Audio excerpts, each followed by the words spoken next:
네, 오늘 하나님 말씀 신명기 32장 말씀 함께 나누겠습니다. 오늘 모세와 이스라엘 백성들이 잠깐 멈춰 섰습니다.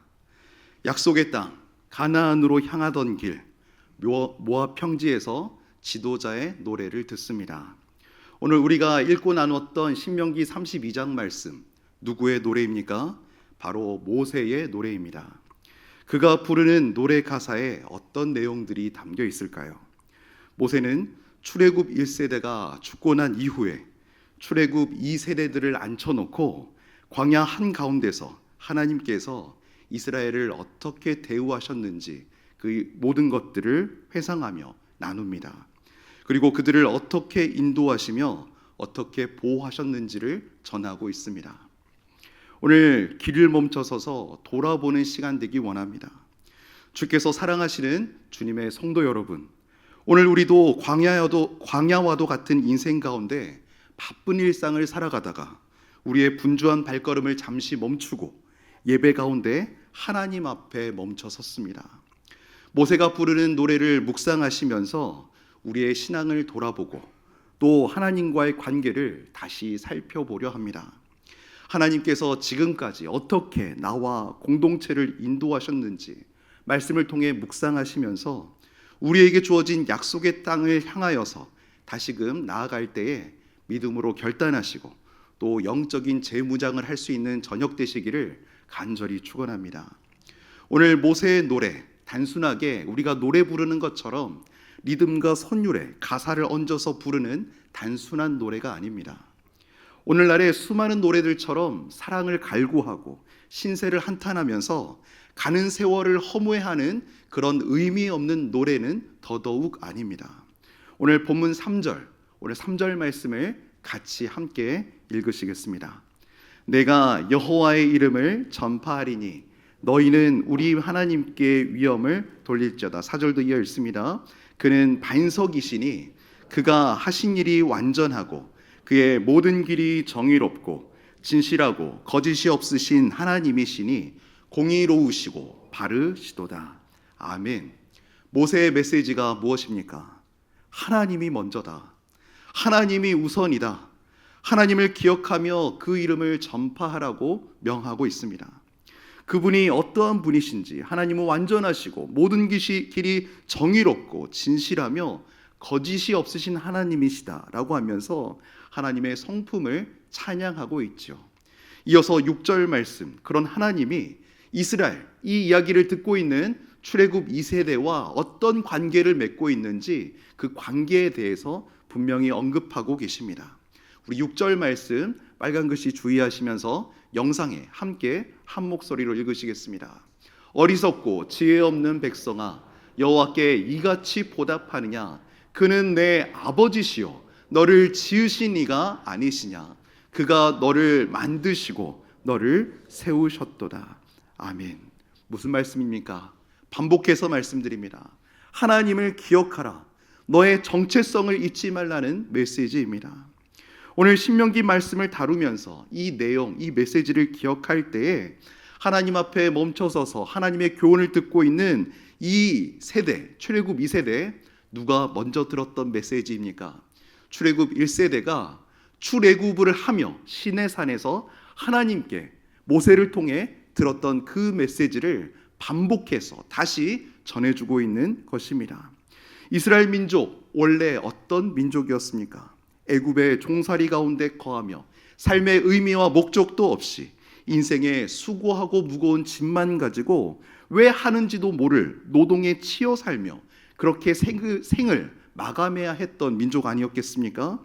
그런데 이 민족을 하나님이 다시 원래 창조하신 그 목적 그대로 부르셨습니다. 너희는 내 백성이다.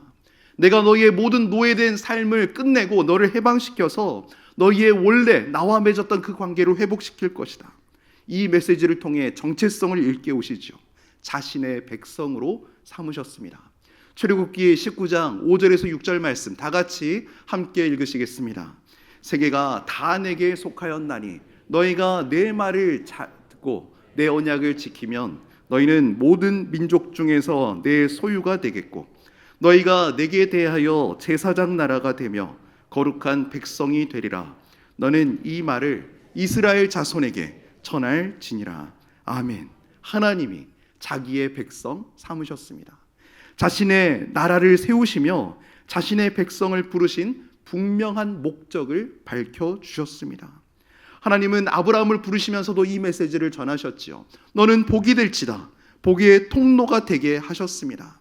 하나님을 알지 못하는 수많은 이민족들이 열방이 죽게 돌아오게 하는 역할로서 아브라함을 부르시고 이스라엘 택한 민족을 노예에서 해방시켜서 하나님의 백성으로 삼으셨습니다. 약속의 땅으로 나아갈 때까지 이 사실, 이 사명, 이 역할을 이스라엘은 잊지 말아야 했습니다. 그런데 이 백성 어찌 됩니까? 민수기 14장에서 가데스 바네아에서 믿음에서 완전히 멀어진 모습으로 주저앉아 버립니다. 분명한 정체성을 기억하고 나아가야 할 상황에 그 정체성을 잃어버리죠. 하나님이 함께 하시며 놀라운 증거와 수많은 영적 체험들을 광야에서 경험하고 누리게 하셨음에도 불구하고 그 모든 것들을 다 잊어버리며 하나님 앞에 뭐라고 말합니까? 나 못합니다. 나 안 합니다. 나 더 이상 할 수 없습니다. 나는 메뚜기입니다 라고 말하면서 하나님 앞에 온전한 정체성을 다 내던져버리고 넘어지고 맙니다. 하나님께서 구름기둥, 불기둥으로 그렇게 함께 해 오셨는데 그 모든 사실을 다 잊어버리고 눈앞에 펼쳐진 현상 앞에 자신의 정체성과 사명을 다 내던져버리고 맙니다. 정체성과 사명을 놓쳐버린 인생, 성경은 어떻게 기록합니까? 이런 인생 어떻게 된다고요? 이런 인생이 어떤 삶을 살게 되는지 성경은 분명하게 기록하고 있습니다. 민수기 32장 13절 말씀 다 같이 한 목소리로 읽으시겠습니다. 여호와께서 이스라엘에게 진노하사 그들에게 40년 동안 광야에 방황하게 하셨으므로 여호와의 목전에 악을 행한 그 세대가 마침내는 다 끊어졌느니라. 아멘. 갈 곳 못 찾아서 광야에서 길을 헤매어서 멀리 돌아간 40년이 아니었습니다. 정탐하고 나서 하나님의 백성, 하나님의 자녀, 이 정체성을 잃어버리니까, 사명을 놓쳐버리고 사니까 하나님께서 그 광야에서 고생하며 먹고 살다 죽는 인생으로 내버려 두셨습니다. 출애굽 1세대는 모두 그렇게 약속의 땅으로 나아가지 못하고 광야에서 어떻게 살다 죽었다고요? 먹고 살다가 죽었습니다. 그렇게 끝이 났습니다. 그들의 다음 세대는 어찌 되었습니까? 20세 이하 어린 백성들은 이렇게 먹고 살다 죽어가는 인생들을 지켜보면서 그들의 시체 위에서 40년을 지내게 되었지요. 출애굽 1세대 여호수아와 갈렙 이 단 두 사람을 제외하고 다 죽었다는 이야기, 조금 더 생생하게 느끼시길 원해서 제가 그림으로 안 그려지니까 다른 어떤 연구가의 말을 인용해서 말씀을 드립니다. 이스라엘 역사에 관한 연구들을 해왔던 레온 우드라는 박사가 있습니다. 이 과정을 수치로 계산해 보았습니다. 당시 20세 이상의 이스라엘 총인구, 남자가 60만 명 정도 되니까 여성도 60만 명 정도 된다. 그럼 합해서 몇 명이요? 120만 명 정도 되겠죠. 이들이 38년 반 동안 광야에서 38년 반을 날짜로 계산하면 며칠 정도 되냐면 한 14,000일 정도 됩니다. 이 14,000일 정도, 이 출애굽 1세대가 다 죽었다고 하니까 120만을 14,000명으로 나누면 하루에 몇 명이 죽었다는 결론입니까? 하루에 38년 반 동안 단 하루도 빠지지 않고 하루에 85명이 죽었다는 결론입니다. 우리 교회 장례를 한번 떠올려 보시겠습니까? 한 주에 두세 건의 장례만 나도 1,000명 넘는 우리 교회 공동체가 참으로 숙연해지는데 매일 몇 명이 죽었다고요? 85명의 장례를 치렀다는 이야기입니다. 하루에 장례식을 우리는 3일을 치르지만 한 12시간 정도 치른다고 쳤을 때에 이 85명을 12로 나눠보면 매 시간마다 7가정에서 장례가 나는 일들이 계속해서 반복됐다는 이야기입니다. 시간마다 이 출애굽 2세대는 죄의 결과로서 뼈저리게 하나님 앞에 불순종하고 전체성을 잃어버렸을 때에 어떤 결과를, 어떤 처참한 일들을 맞이하는지 경험해온 세대였습니다. 이들을 향해서 모세의 노래가 이어집니다. 우리 7절 말씀 같이 함께 읽으시겠습니다. 옛날을 기억하라. 역대의 연대를 생각하라. 내 아버지에게 물으라. 그가 내게 설명할 것이요. 내 어른들에게 물으라. 그들이 내게 말하리로다. 모세는 이스라엘 백성에게 옛날을 기억하며 경각심을 놓치지 말라고 전하고 있습니다.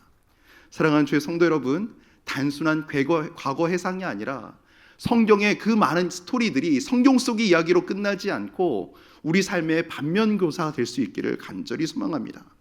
오늘 본문에서는 부정적 사실을 기억하게 하면서 경각심만을 우리에게 심지 않습니다.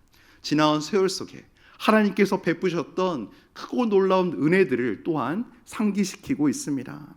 먼저 무엇일까요? 우리 32장 10절 말씀 같이 읽으시겠습니다. 여호와께서 그를 황무지에서 짐승이 부르짖는 광야에서 만나시고 호위하시며 보호하시며 자기의 눈동자 같이 지키셨도다. 아멘. 지나간 세월성에 우리 하나님이 어떻게 하셨습니까? 우리를 지키시고 보호하셨습니다. 이스라엘을 독수리가 새끼를 보호하듯이 돌보셨다고 오늘 표현하고 있지요.